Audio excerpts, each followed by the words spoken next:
Като единствен наследник на баща си, вие сте длъжник по банков кредит. Виждала съм този човек веднъж в живота си.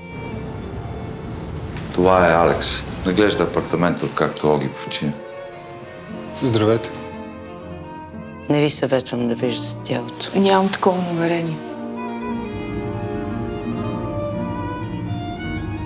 Влезите, няма то да е на вратата, нали така?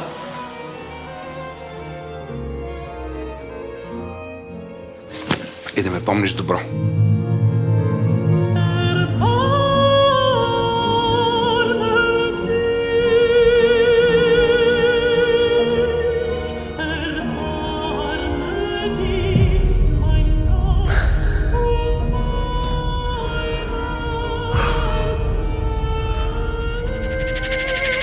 Кога заминаваш за Америка?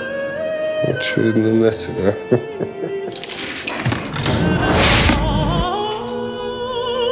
Сега разбирам защо Оги се повтаряше, че няма деца.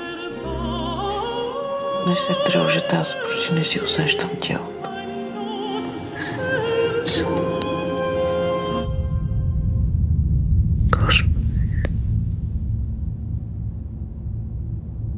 Той ни вярат.